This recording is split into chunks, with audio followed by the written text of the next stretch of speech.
E agora eu quero chamar aqui Rodrigo Simonsen, Juicy Hub. Pode vir para cá para eu contar a história rapidinho, antes que a Natália me mate aqui. Ainda bem que ela está comendo de boca cheia. O Simonsen foi uma reconexão que o Juicy Hub me deu. Eu acho muito importante ele estar aqui hoje por uma série de razões. Mas eu acho que hoje a gente falou muito de ideias, questões visuais, e talvez a gente tenha falado pouco de editorial, livros e palavras. E eu sei que você é mestre nisso. Então, seja bem-vindo ao palco do Dia Mundial da Criatividade Santos. Obrigado. Muito bem. Boa noite. Tinha uma moça de 17 anos, chamada Vera. Vera Brandes. É uma alemã. Uma alemãzinha típica, que tinha uma paixão muito grande por música. E especialmente por jazz. Ela era apaixonada por jazz. E ela começou a carreira de produtora de concertos de jazz e de shows de jazz em Colônia, sua cidade natal. Com 17 anos, ela já começou a ganhar destaque. Ela foi avançando na profissão e, de repente, um sonho se tornou realidade. Ou estava para se tornar realidade. Ela ia organizar um show de um dos maiores pianistas de jazz de todos os tempos, o norte-americano Keith Jarrett. Ela finalmente conseguiu o contato de Keith Jarrett, e Keith Jarrett topou não só se apresentar em Colônia, na Ópera de Colônia, famosíssima Ópera de Colônia, mas também topou gravar um disco na Ópera de Colônia. E ela, com seus 17 anos, via o teatro completamente escuro, iluminado. Via o teatro completamente escuro, iluminado pela luz de saída, um verde quase esbranquiçado. E a tensão aumentava quando ela via o grande ídolo, acompanhado de seu produtor, entrando no teatro. E na medida que eles entravam, ela ficava mais nervosa, porque era o momento de apresentar o piano no qual ele iria tocar, iria performar naquela noite. Quando ele chega perto do piano, ele toca algumas notas e faz uma cara um pouco ressabiada. Ele dá uma volta ao redor do piano, toca outras notas e a cara se fecha mais ainda. Aí ele chama o produtor e fala: toca um pouquinho para você ver. Aí o produtor toca um pouco e os dois preocupados, o produtor vira para Vera e fala: Vera, esse piano está intocável. O que não vai tocar hoje se for com esse piano. Só que ela está na Alemanha e era à noite. Os alemães são bastante organizados, vocês sabem. Não tinha alguém para arrumar aquele piano naquele momento. Eles tentam ligar para afinadores. O afinador vai lá, tenta consertar, mas não adianta. O piano não só está muito prejudicado, porque era um piano errado, a produção colocou um piano de teste ali, com as teclas duras, o pedal não funcionava, o registro alto não funcionava, o registro baixo não funcionava também, tinha só o meio, e tudo meio errado, um piano pequeno, inadequado ali para uma casa de ópera tão grande. E eles não sabem o que fazer. Ela liga para uma loja de piano, eles tentam empurrar rua acima e começa uma chuva, um outro piano, e nada dá certo. A chuva está torrencial, Keith Jarrett está dentro do seu carro e a Vera gotejando ali, pingando pelo nariz, pela orelha, maquiagem borrada, muito emocionada e muito triste. Vira para o Keith e faz um último apelo. Fala: por favor, toca para a gente mesmo assim. E o Keith Jarrett vira para ela e fala: menina, presta atenção nisso. É só porque é você. E ele vai lá, e agora começa o desafio. Ele tem que tocar naquele piano. Porque 1.400 pessoas vão assistir o concerto.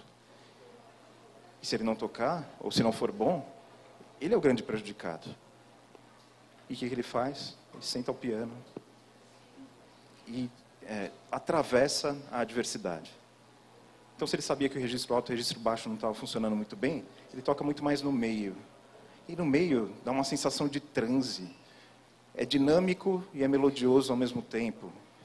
Só que o piano é pequeno, ele precisa tocar muito forte. E ele começa a golpear as teclas, bater cada vez mais forte, cada vez mais forte. E ele mesmo entra num transe.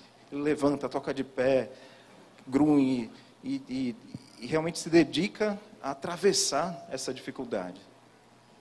E o resultado de tudo isso é que o disco sai, The Cone Concerts. É o disco de jazz de um artista solo mais vendido de todos os tempos.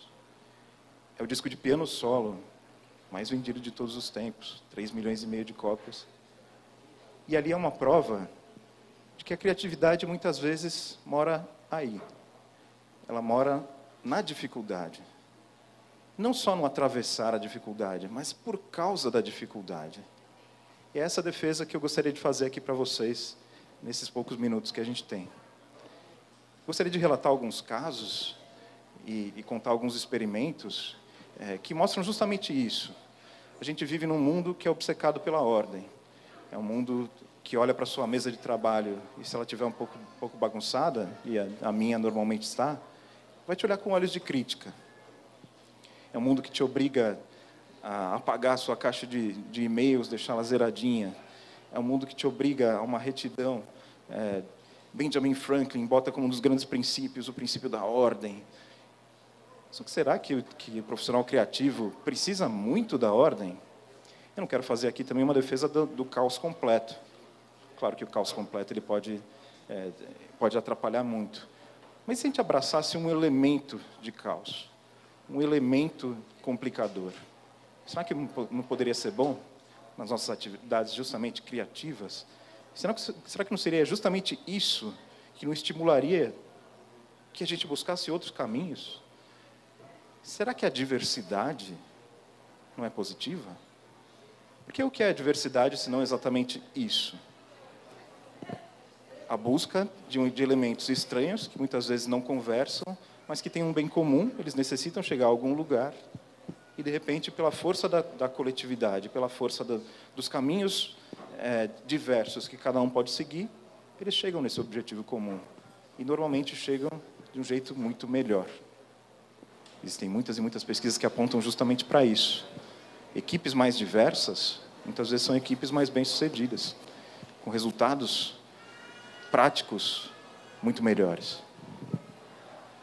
Tem um livrinho muito simpático do Tim Harford.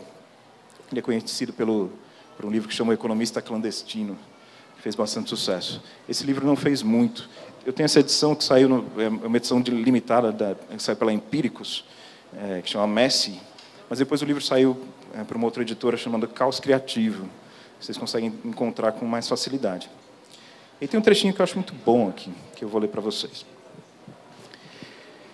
Somos tão frequentemente seduzidos pelos afagos da arrumação que não conseguimos apreciar as virtudes daquilo que é bagunçado, desarrumado, não quantificado, descoordenado, improvisado, imperfeito, incoerente, bruto, atulhado, aleatório, ambíguo, vago, difícil, diverso ou até sujo.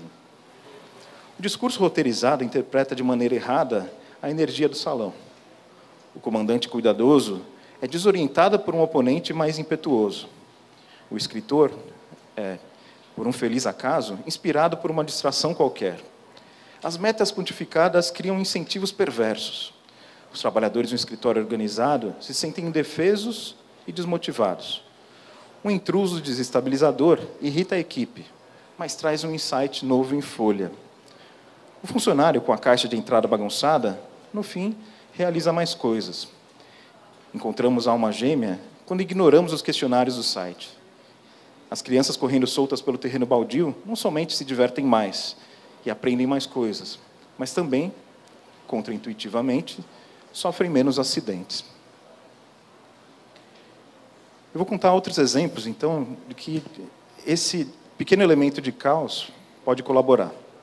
Teve um experimento nos Estados Unidos que envolvia alunos do ensino médio. Os professores eram instruídos a entregar o material de estudo em fontes diferentes. Como fontes diferentes? Fontes mesmo.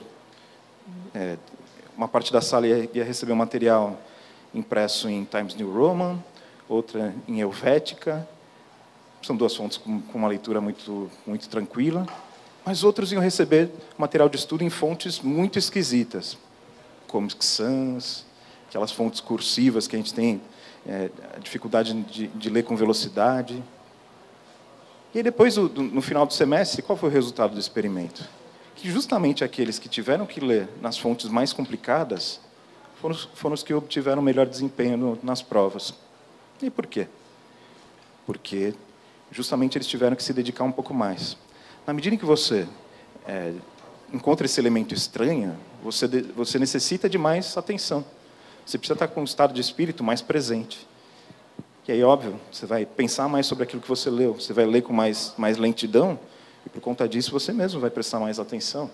Vai poder não só refletir mais, mas vai poder extrapolar o texto e depois voltar para o texto pelo simples ritmo da coisa. Por isso que a gente não consegue fazer isso no nosso celular. Por que a gente lê tão mal no nosso celular? Porque o celular instiga justamente o oposto. É a rapidez. Você sabe que já vem outra notificação em seguida, você sabe que já tem outro site para acessar em seguida, outro artigo, e vem um hiperlink, e a leitura no celular fica muito prejudicada. Ou no seu iPad, ou mesmo no seu Kindle. Se você tem que fazer um pouquinho desse esforço, você, então, é obrigado a tomar uma postura que muitas vezes é justamente mais criativa. Porque a criatividade depende desse estado de espírito. Tem outro experimento que eles fizeram. Juntaram amigos, 4 amigos num grupo, e deram um mistério para eles solucionarem. Um mistério falso de um assassinato. As pessoas, em média, conseguem solucionar esse tipo de mistério do experimento em 50% das ocasiões.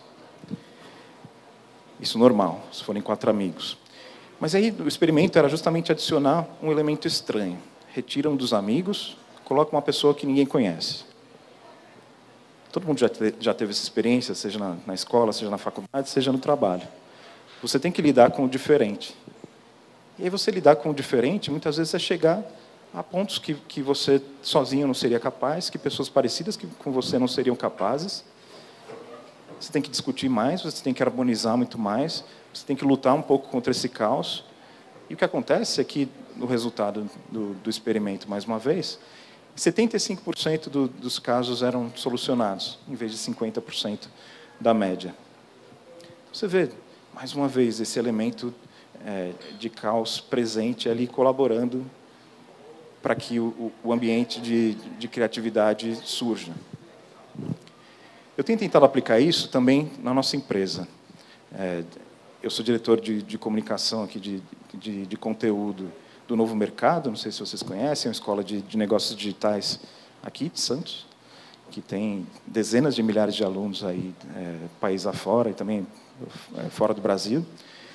E o Novo Mercado tem uma editora, a H1 Editora, que publicou livros como esse aqui.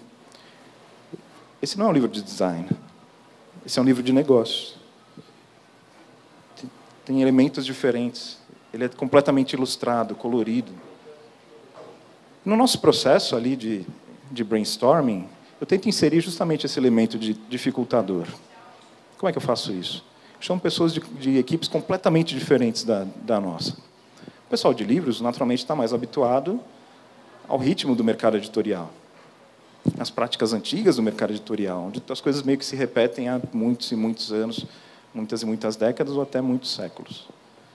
E se eu chamar o cara de TI, será que ele não pode colaborar? Se eu chamar o cara de RH, será que ele não pode colaborar? Se eu chamar um programador, se eu chamar um desenvolvedor qualquer, ou se eu chamar o pessoal que gere comunidades, será que eles não têm nada para ajudar no projeto de um livro? E a verdade é que tiveram. Muitas vezes, os grandes aportes de ideias que levaram o nosso projeto vieram justamente dessas pessoas que não têm nada a ver com o universo dos livros. Isso é muito bacana. Tem um outro exercício que eu também tento, às vezes, aplicar, que aí é a última historinha que eu vou contar. A gente tem bastante tempo, mas é uma historinha legal. Não sei se vocês conhecem o Brian Eno. Brian Eno é um músico, que ele foi tecladista do Roxy Music, É uma banda conhecida ali, nos anos 70, mais ou menos. Só que, mais do que isso, ele era uma figura importante na produção de grandes discos que a gente adora até hoje. Então, os discos mais importantes do U2, ele participou. Ele participou dos discos do Coldplay. Ele participou dos discos do Iggy Pop. E ele participou dos discos do Phil Collins. Caramba, por algum motivo ele estava presente em alguns dos grandes discos da história do rock mundial. E a historinha vem com o David Bowie. Ele virou para o David Bowie, o David Bowie estava emperrado na hora da composição de uma música. E ele falou, eu tenho aqui um deck de cartas. Nesse deck de cartas, ele tinha instruções muito esquisitas. Então, por exemplo, apague todas as luzes e continue tocando. Ou cada instrumentista troca de instrumento com o outro instrumentista. Ou pegue a pior parte dessa música e exagere-a. Instruções que podem parecer completamente ensandecidas, mas justamente são essas instruções que adicionam esse elemento de caos que fazem com que as coisas bonitas surjam. Ele tinha um nome para isso, era estratégias oblíquas. Vocês conseguem achar isso na internet com alguma facilidade. Ele percebeu que a coisa das cartas funcionava muito bem. Porque se ele vinha com uma lista, seu próprio olho já procurava a tarefa mais fácil de fazer.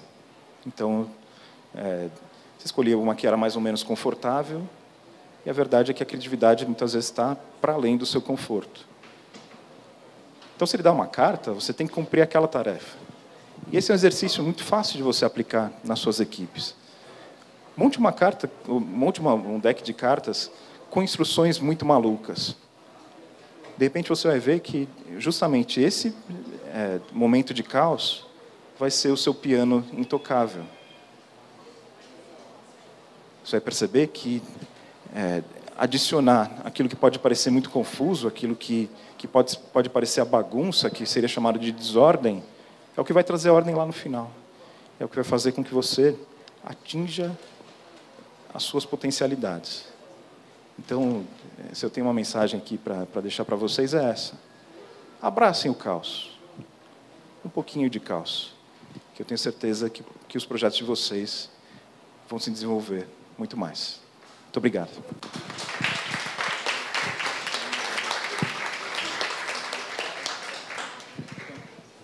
Eu preciso te pedir uma coisa. Você precisa assistir a palestra dessa mulher aqui, maravilhosa, porque parece que vocês conectaram uma coisa na outra, assim. Impactadíssima, impactadíssima. E, gente, quem estiver assistindo aí online, quem estiver aqui, não deixem de conhecer o trabalho da H1.